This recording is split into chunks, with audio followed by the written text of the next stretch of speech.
Hello, everyone. Welcome to Durrett's Take. It's that time of the year where it's finally time to go for my NFL season and postseason predictions. So let's get started. We'll start off with the AFC East. Um, let's start off with I'll go over basically how I think each team will do in each division, and then at the very end I'll go over like how it would look in the standings. So let's start off with the Buffalo Bills. The biggest question is, will the Bills finally get over their playoff woes from the past few years and get the job done, meaning win the Super Bowl? And for their sake, they better because the AFC is only getting stronger and it's going to be harder to win the Super Bowl going forward. Luckily, the offense, for the most part, remains intact from last season. You get Josh Allen, in his prime, although Josh Allen had a little bit of a turnover issue last year, so I'm curious to see if that gets cleaned up or not. They have obviously Stephon Diggs, who they got to make happy because he was not happy this past offseason. And they also drafted Dalton Kincaid. They got a young running back, James Cook. So it'll be kind of interesting to see those young offensive pieces kind of click for the Bills. Now, the Bills' offensive line is still a little bit of a concern for me.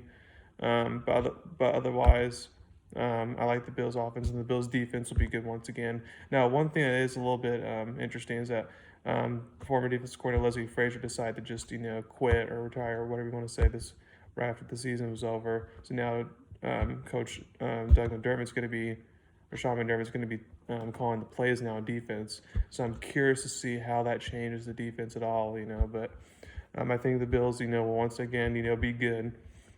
Now for the Miami Dolphins. So for this for this team, I mean, the offensive line is a little bit of weakness, but other than that, they'd have a loaded roster. They got Vic Fangio to be their new defensive coordinator, which is going to be huge because while Vic Fangio didn't work as a head coach, he is definitely one of the best defensive minds in the league. Um, and Miami defense was not great last year, but they signed a bunch of players in free agency. Like I said, they got Vic Fangio, so their roster is good. So it all comes down to Tua and his health, just like last year. So if Tua, misses no games or a couple games, then they should be in the playoffs. But if he misses, at least 6 games like he did last year or more, then they're gonna miss the playoffs. So that's what it basically all comes down to. And it's hard to trust Tua to stay healthy at this point. And I do think he'll miss a couple games. But whether they'll factor in them missing the playoffs or not, you'll see in a little bit. Now with the New England Patriots, um, now that Mac Jones actually has a legit offensive coordinator, Bill O'Brien, that they got from Alabama, the former Houston Texas head coach. We'll see how Mac Jones looks this time around because when he had an actual offensive coordinator rookie year, he was a decent. Although I do think Mac Jones at best is a middle of the pack quarterback. But the problem for Mac Jones is that okay, yeah, you got a good offensive coordinator now, good. But the problem is you don't really have any good weapons. Stevenson's a good running back. You sign Elliott to be your backup. Fine, whatever. But then as much as your receiver core, it's like you got Juju Smith-Schuster, and it's like, and you got tight end Mike Gesicki. But like other than that, it's like there's no other good receivers. They had Jacoby Myers, who was decent, but now he's with another team. So it's like they just have one of the worst, wide receiver, tight end combination weapons, in the league, and against good defenses in their own division, let alone the whole AFC. I just feel like that's not going to work out. I mean, it was amazing that they were one game away from making the playoffs last year with Joe Judge and Matt Patricia as co-offensive coordinators, but I would be surprised if they make the playoffs with their bad offense. And I know they have an elite defense, but here's the thing: with their defense last year, a lot of times they scored, off of turnovers that they made. Because first of all, they had a lot of turnovers. It was kind of abnormal. And when they did create turnovers, they all scored a lot of points off them. And a good chunk of the time, it was turnovers where it was like pick sixes or scoop and scores, so it wasn't like, the offense had to march down the field and then cash in off that turnover. It's like they just got automatic points off of it. So I feel like they won't get that lucky again, although the defense will still be good. And if now for the New York Jets, quarterback Aaron Rodgers is there. And they got running back Dalvin Cook in the offseason. They signed, wide receivers Alan Lazard, Colt Harmon, Randall Cobb. They beefed up the defense. It's exciting to be a Jets fan at this time, because now that Aaron Rodgers is here, everyone's thinking Super Bowl or bust. But I do think Rodgers playing at his MVP level days is over now. So it's just a matter of can you play better than they did last year? Because last year I didn't get the job done. Um, the only the big concern, and it's a concern for everyone, for most everyone at this point, is their offensive line. If their offensive line can just stay healthy all year, then I think it will get the job done basically. But if there's any injuries, especially a tackle, then that's where it's like, okay, yeah, you're not good luck with that. Against good pass rushes and Buffalo, Miami, New England, that's just gonna be hard. So that's what it basically comes down to. For the Jets is, can the offensive line stay healthy, and can Aaron Rodgers play better than he did last year? Now let's go to the AFC North. You got the Baltimore Ravens. I like the additions of Odell Beckham Jr. because you don't need him to be healthy for all 17 games, but if he can give you some good plays here and there, that's all you need for him. You drafted Zay Flowers in the draft. It's going to be a really good receiver for them. You brought in Todd Monken, the offensive coordinator from Georgia, who's won back-to-back championships. So you get a new offensive identity now. And you made the playoffs last year despite Lamar missing a lot of games. So you definitely like your chances here with the Ravens. And you also got Lamar signing for a long-term contract now. But basically, there's two concerns I have. One is that this defense will not be, in my opinion, as good as like the past Ravens defense over the past decade or two. There definitely are some holes there. And then my other big question is Lamar's health, because the past 2 years he's missed the end of the seasons both times. The first time it cost him a playoff spot, and this time it cost him to win a playoff game. So that'll be kind of interesting thing. It's like, okay, was that just unlucky 2 years in a row, or is this going to become a trend where he's going to miss a bunch of time now? I'm not sure. But him being healthy, is definitely going to be a factor to making the playoffs or not. Next, Cincinnati Bengals. The Bengals were close to going back to the Super Bowl, but just came up short. The good news for Bengals fans is that they should still be in the mix to get there. They returned mostly on offense, and they grabbed a good tackle from the Chiefs. And on defense, they lost a few secondary players, but they drafted good ones to kind of replace them. So I feel like they'll be just fine there. And Joe Burrow, despite having that hamstring injury to begin fall camp, he's now healthy, ready to go week 1. So everything looks good. Now, the only question, though, for Cincinnati is, are you going to get off to a slow start like you did last year? Because you don't want to get off to 1-2 start like last year in the tough AFC. You want to get off to a better start than that. So that'll be the thing to kind of watch out for there. The Cleveland Browns, they made a bunch of moves. They traded for Elijah Moore. They got defensive Zadarius Smith, defensive tackle Shelby Harris. They drafted really well. I like the direction the Browns are heading in. This basically all comes down to, okay, are we going to see the Deshaun Watson we saw back like in 2019? Or are we going to see the Deshaun Watson we saw to end last year? Because if it's to end last year, then the Browns ain't going nowhere, because he was not good then last year. Although he was gone for 2 years, so we kind of gave him leniency there. But it's like, we're not going to give him leniency this year if he looks the way he did last year. But if he reverts back to his 2019-2020 form, then it's like, okay, then the Browns could potentially do something. Next, Pittsburgh Steelers. I like the moves they made in free agency in the draft. They bolstered their offensive line, which they desperately needed to do.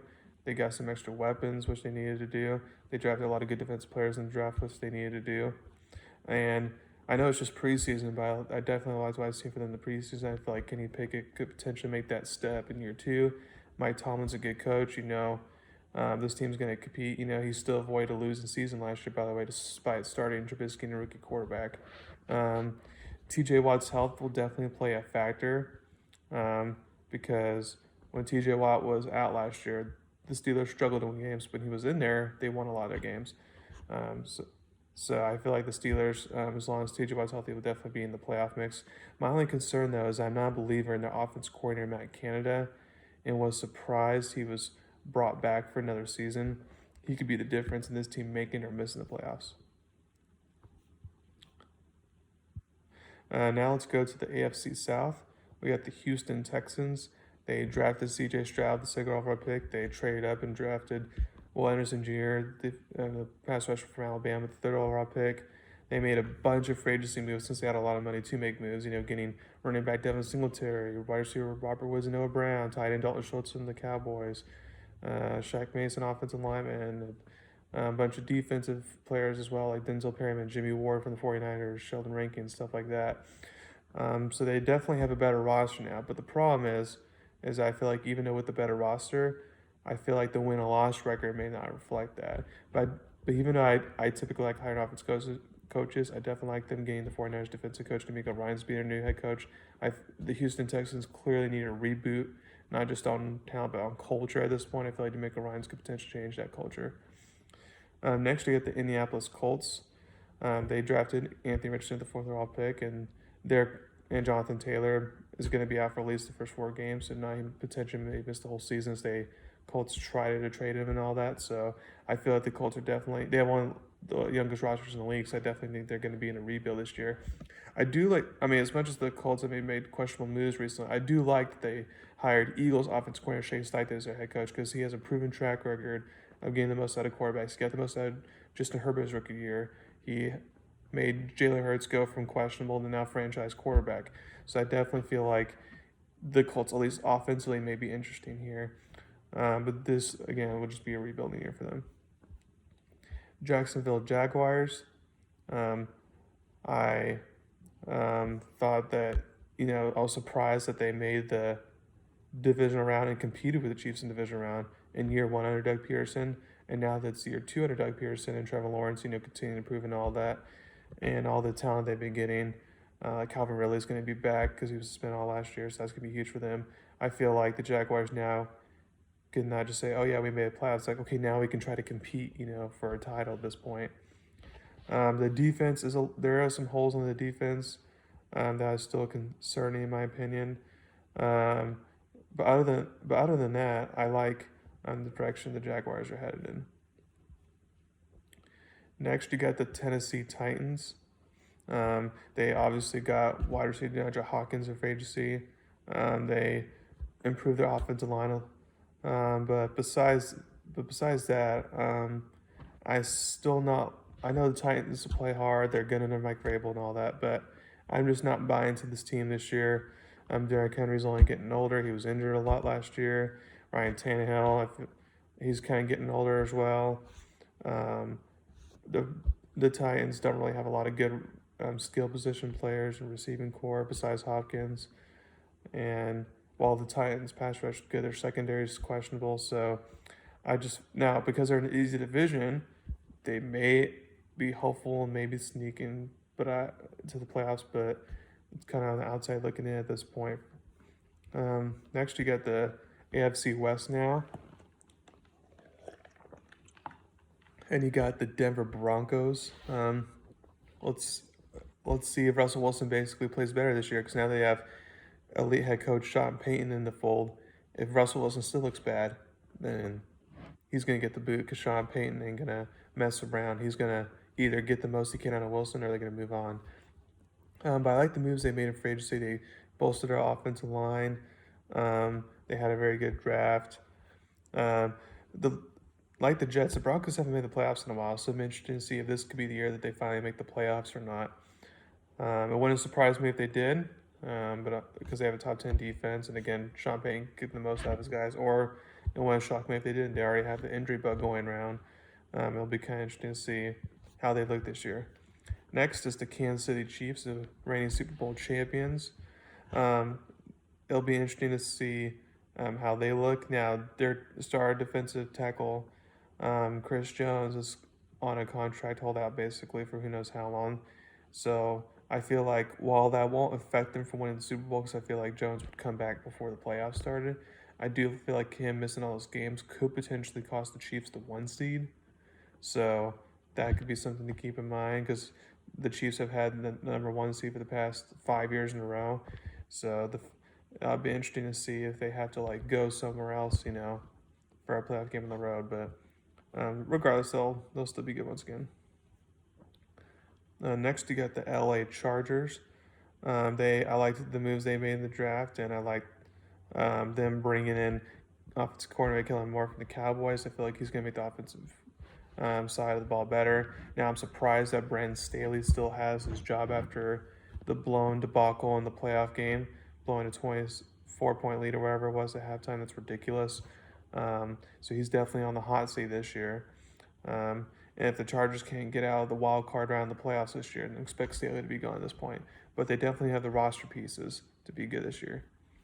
And then last not least, you got the Las Vegas Raiders. They signed Jimmy G, brought in Jacoby Myers, Austin Hooper, had a good draft. I brought some weapons there. And I know Josh McDaniels and Derek Carr didn't work out. And Josh McDaniels and Jimmy G, in theory, should work out since they both worked together in New England. But the problem is, for one, the Raiders' offensive line, while it's decent, won't be as good as 49ers O-line that Jimmy G got to be behind.